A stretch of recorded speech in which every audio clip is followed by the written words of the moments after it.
Welcome, Astrophiles. This is Pat Cosgrove, and I'd like to welcome you to Cosgrove's Cosmos. This channel is a companion to my website, cosgrovecosmos.com, which deals with all things astrophotographic, images, gear, tips, and techniques. Today, I'd like to share with you a major upgrade that I made on my Williams Optic 132mm FLT APO telescope platform. Let's get started.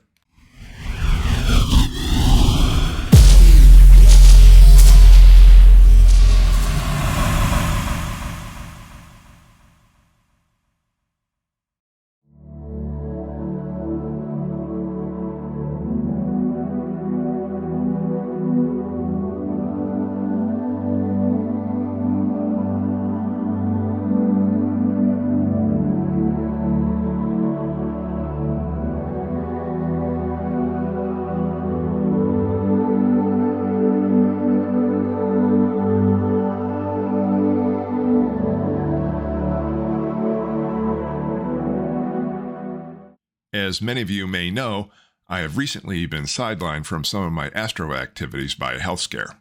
On April 3rd, I underwent a partial nephrectomy. For those who don't know what that is, that's a partial removal of a kidney, which was done via a Da Vinci robot laparoscopic procedure. The good news is that the surgery went really well. I'm healing nicely. The mass that they removed was deemed to be benign, so I'm well on my way on my road to recovery. For those interested in the story behind all this, there is a post on my webpage, and I'll include a link in the notes. Many thanks to those who reached out to me during this and provided their support. It was really appreciated. As a result of all this, I've been under some physical restrictions which have prevented me from setting my scopes up in the driveway and collecting any more photons, and this is going to go on for another week or so before my physical restrictions are now lifted. I've been using that time to create some more videos, write some technical articles, and the other thing I've been doing is I started thinking about when I can start catching photons again. Is there anything I can do to any of my platforms that would really move the football down the field and give me a little bit more capability? That's a dangerous line of thought for someone involved in astrophotography. I finally decided that the thing to do was to upgrade the back end of my Williams Optics 132mm platform. I wanted to shift from the current 1600 series camera and move to an API2600MM-Pro mono camera. I already have one on my AP130 platform and I really love it. And I think adding one onto my Williams Optic platform would really help there as well. This camera has a larger format sensor than the 1600 series camera did. And as a result of this, I would need to use a larger filter size. Some people move to the 2-inch filter size, which certainly is a good way to go, but the filters can get quite expensive when you're talking about 2 inches across. I finally decided to go with a 36mm unmounted filter size, and I ended up getting an electronic filter wheel from ZWO that was a 7x36 Model 2 version, which is one I also was using on my AP130 platform, so I had some experience with it. And because the sensor side was larger, there was another change I felt I was probably going to have to make. As it turns out, the original f7 of the Williams Optic 132mm APO scope worked very well with the smaller chip size of the 1600 series, and I found I really didn't need a flattener on the system. But now that I'm moving to an APS-C format sensor, which is quite a bit larger, I felt that I was probably going to need some flattening in this system. So I started looking at what flatteners I might use. I decided to go with the Williams Optics because those things are built like tanks, and they really have a good reputation for performance. The question was, which one was I going to go for? I could go with just the straight flattener, or I could go with one that had a reducer on it, and there was two flavors that were available to me. One was a 0.8x, which would change the system from an f7 down to an f5.5, or I could go with a reducer that was a 0.72x, which would bring the system down to an f5. After going back and forth between the two, I finally decided to go with a 0.8x reducer. This would speed the system up quite a bit, but wouldn't sacrifice quite as much focal length. I thought it would leave the scope with a nice focal length and a nice speed increase at the same time. In this video, I'm going to walk you through the upgrade step by step. You can refer to my website as I'll have a posting there that'll give even more detail. Recently, I've been doing video tours of my various platforms, but I held off on the Williams Optics platform because I wanted to wait until I had it upgraded. Now that that upgrade is complete, I will soon be doing a video tour of that platform, and I'll be posting that as well. So let's see how this upgrade went step by step.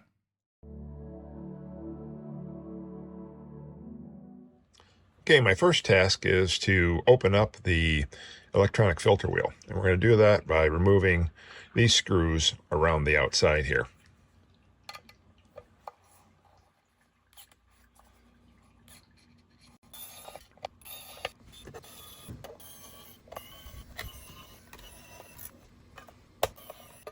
Now we can lift this plate up, and we're exposing the filter wheel inside. Now what we're going to want to do is to bolt this right onto the camera face itself. We can do that by removing these three screws right here.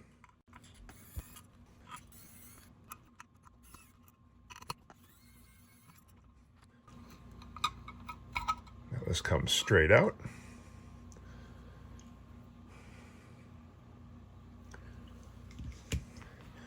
And we can see the holes we're going to need to use to mount this directly onto the camera itself. So now I've disassembled the electronic filter wheel. I've taken the filter holder out. We have this back plate exposed so we can look at how we would mount that right to the camera itself, and the plate of course is off for now. The next step is to prepare the camera for mounting. The camera comes looking like this. It basically has a tilt plate that's mounted right on the camera. I'm going to take that off. As I take that off, I'm going to take the electronic filter wheel and I'm going to be bolting it right onto the camera itself. By removing the tilt plate, I bring everything a little bit closer to the sensor so that my angle of coverage is even wider. So that's what I've done in the past, and that's what I'm going to try to do this time around. Before removing the tilt plate, I put a little piece of tape in here and then cut it. This provides the right orientation. Should I get done with this and decide I do have a tilt problem and have to put this back on, I know I'm going to be putting it back on in the right orientation. Now, in order to take this plate off, what I need to do is remove these screws here, the larger screws, and that'll allow the plate to come right off. All right, so I'm going to take the plate off. I'm going to use the Allen wrench that's provided with the camera, and I'm just going to loosen these bolts right here.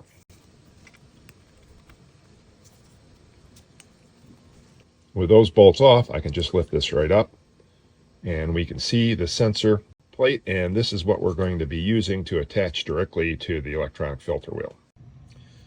Okay, now we're going to try to put the filter wheel assembly onto the camera itself, and to bolt it, we're going to use these small screws which are provided with the camera. And before we put that on, the other thing we're going to be adding is this small gasket that's going to be put on between the camera and the filter wheel. This acts to block off any potential light leaks. When I did this last time, they didn't have this in the camera, and I was noticing that I was getting some light leaks when I was doing dark calibrations. Then I had to mask the camera off or shield when doing dark calibrations. This should really help that situation. So what we're going to do right now is we're going to take the cover off. We're going to position this in the right spot. We're going to get our screws ready to go.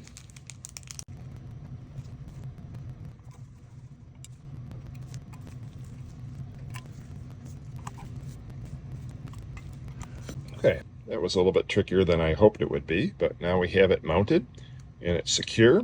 We have the gasket in place, and we're pretty much done with this particular step. Let's just make sure these are nice and snug. And then we're going to blow it out just to make sure there's no dust getting in there.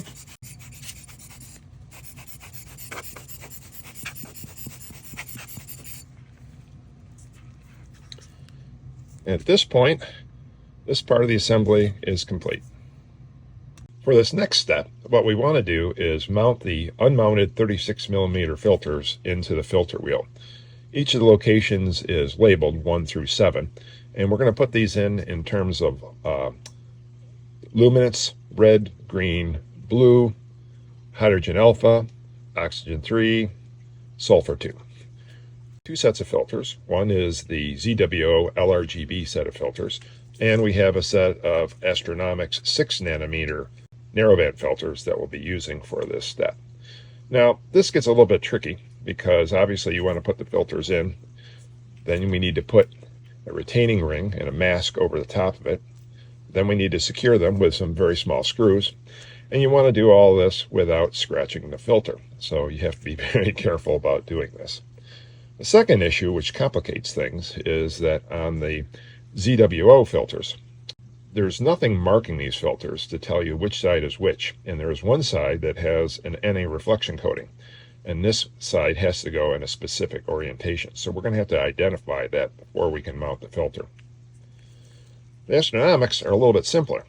They have coatings on both sides of the filter, including anti-reflection coatings, and according to their instructions, the orientation of the filter really doesn't matter. The other thing that makes these a little bit nice is that they have a metal cell they're mounted in. It's not a threaded cell, it's just a metal band around the edge so that it prevents any edge lighting from coming in and mask it off. So these are really nicely made. These will be relatively easy to drop in, and any orientation, we can screw them down. These, we're going to have to figure out which side has the anti-reflection coating and make sure that we're doing this in the right way. Okay, now I have the filters installed. They're just sitting in the filter holder right now. This turned out to be a very tricky operation. ZWO filters, it's very difficult to figure out which side is the anti-reflection. And the anti-reflection, you want it to go towards a sensor, which means it has to go face down. I used all kinds of references of reflection of pen tips and looking at the reflection level of each side. And I made the best call I could and put them in. This is similar to what I ran into last time. I felt that I had it right, and I felt like it performed the way it should afterwards. And using the same methodology here, I think I've got them right, but I can see why a lot of people have frustration with trying to determine which way the filter should go in. That's why it's so nice to have the Astronomics where it doesn't matter which side they go in.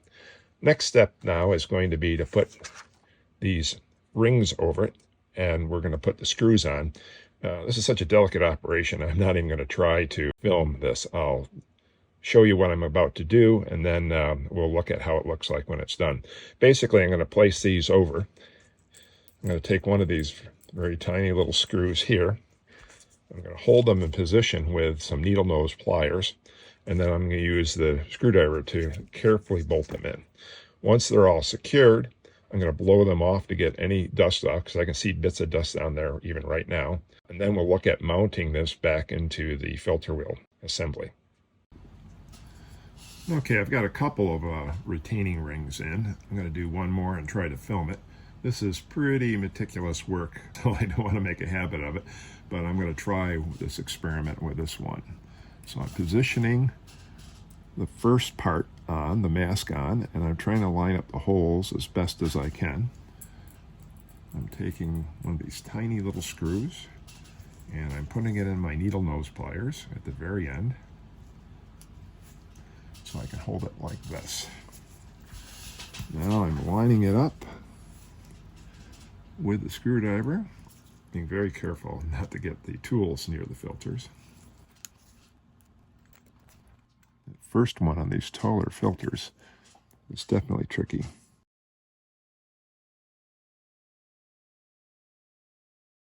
Once you get the first one, the other ones sort of pivot on that, and they're a little bit easier to line up. Okay, that one went in nicely. All right, that's it. Now I snug them down. Nerve-wracking as this is to do, I can see that through my operations, a little bits of dust are getting on the filter. So once we have these all mounted, we'll have to be very careful to blow them off. Get everything as clean as possible before we reassemble.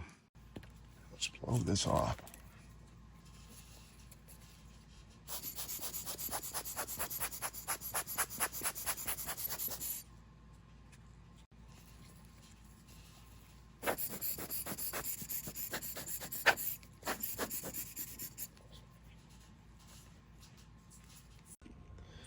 All right, now the next step is we want to put the filter wheel back into the filter wheel assembly.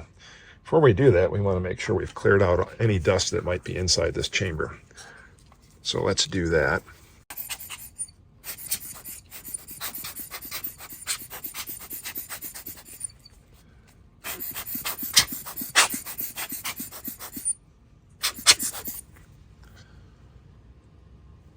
Now we're going to put the filter wheel in.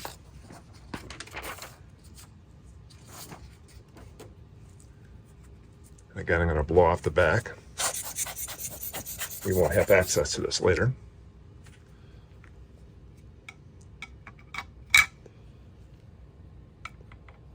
Line up the holes.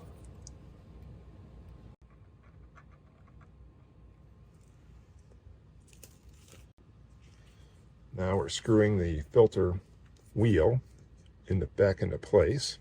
These are very tiny screws. Okay, we have all 3 screws in. Snug them down.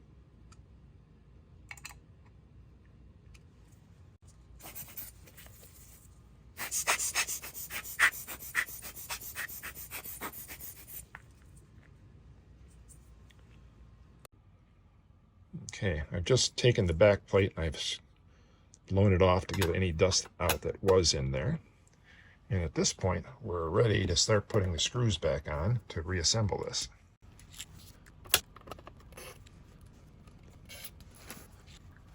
All right, just to protect the filters, I'm going to put this on temporarily, just to seal things up a bit, so I don't get any dust in there while I'm putting the final screws on.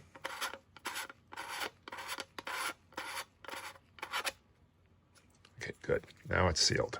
Okay.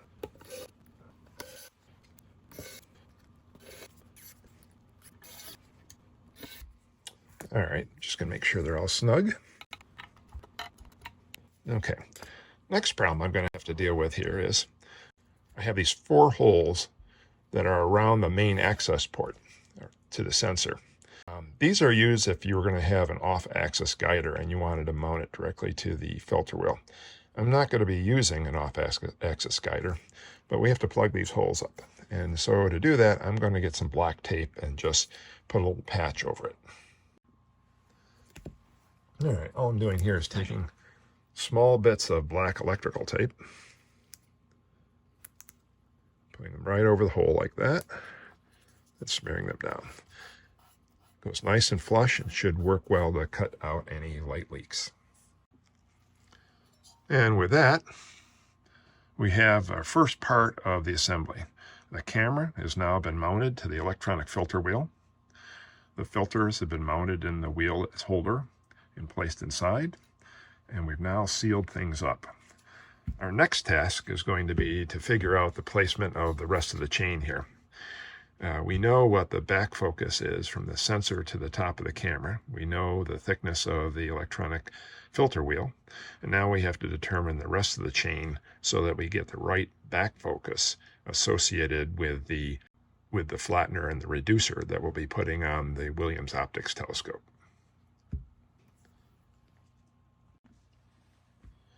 Okay, at this point, we're pretty much ready to put all the pieces together. We have our camera that's been mounted to the electronic filter wheel. An electronic filter wheel is populated with all the filters.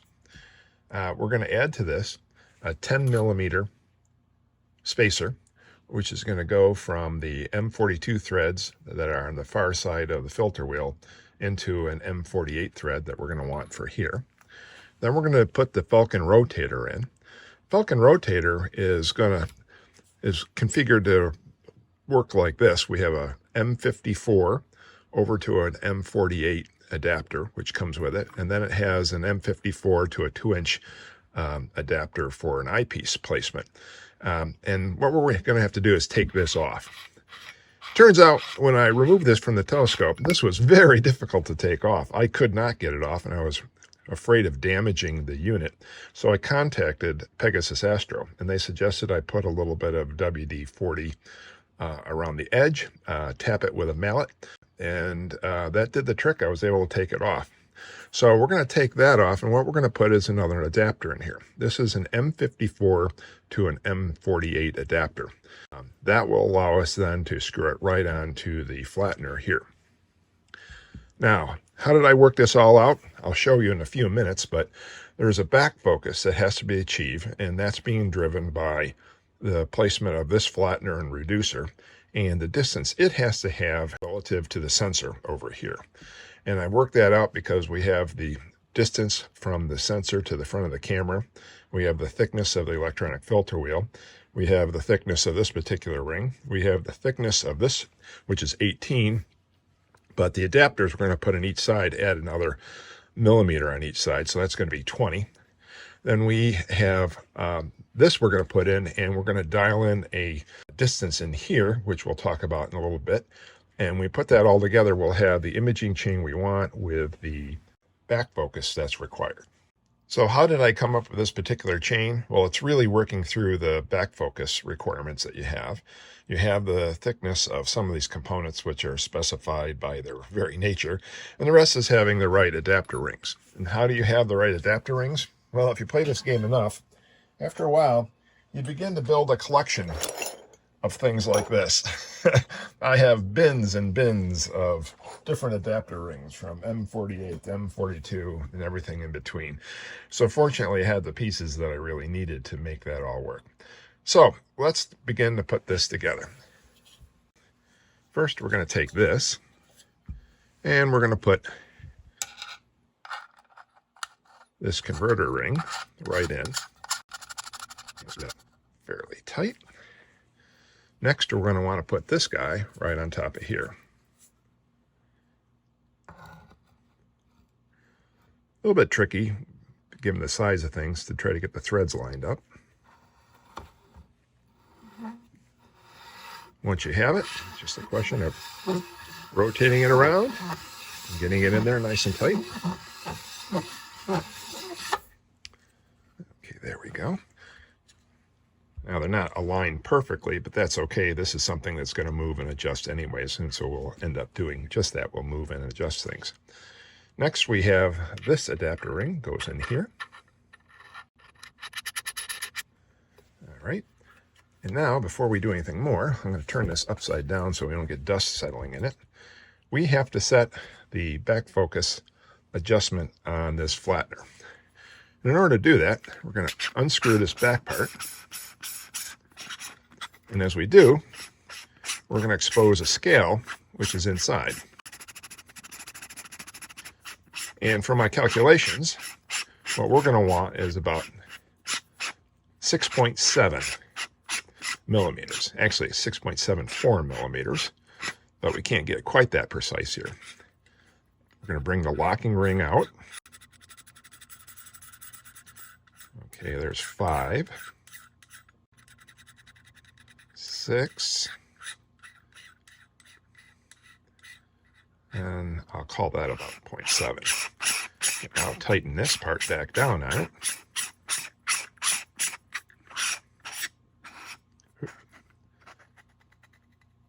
There, so that's approximately correct. Now, we're not going to worry about it being exactly correct because I don't frankly believe the back focus that's been specified for this device. We're going to put these together. I'm going to put them on the telescope. And before I do any serious imaging with it, I'm going to do a series where I'm collecting subs. And what I'll do is I'll adjust this so it's a little bit further in, a little bit further out in a series. Then I'll analyze those and figure out which is giving me the best flattening for this image, and that will be the final position. So this initial positioning is just approximate. Okay, let's put things together.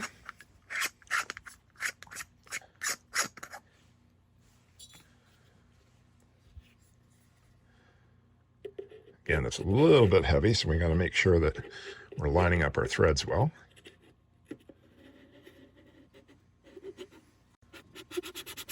Right. Now our chain is completely together. This, of course, will be mounted right on the telescope itself, and we'll be covering that in a little bit. But this, then, is the imaging chain we want. It's fairly compact. It has freedom of movement. And this should do what we want it to do.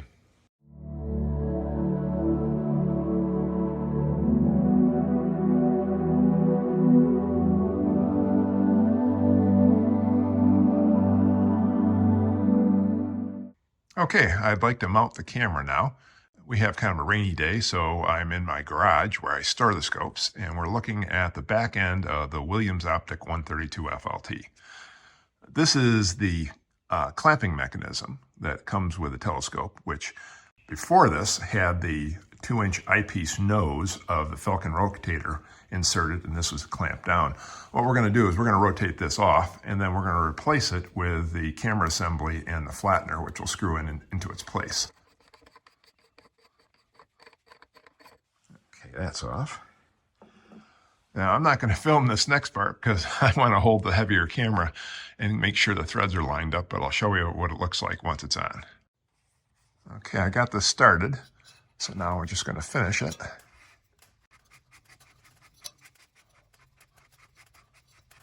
Get it right on until it's snug. And there you go. Now we can adjust the rotator here to get this into a more standard configuration, if you will. Tighten that back down. And voila. The camera is now mounted onto the telescope itself. Okay, the final step is to attach the cables. So we have the main camera USB cable right here, and the power cable for the cooler. All right, now we need the cable for the rotator. And again, we have the USB cable and the power cable.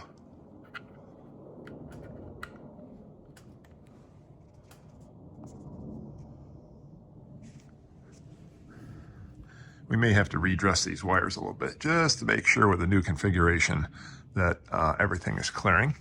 And of course, the other thing we'll have to do is we'll have to adjust the balance of the scope, because I'm sure this camera has a different weight than the previous camera, and adding on the flattener also will have an impact. Here we see the final upgraded platform. Everything is ready to go. We need to do a little bit of tuning, but we're ready to start capturing fresh photons with the new camera and the new faster f5.5 optical system.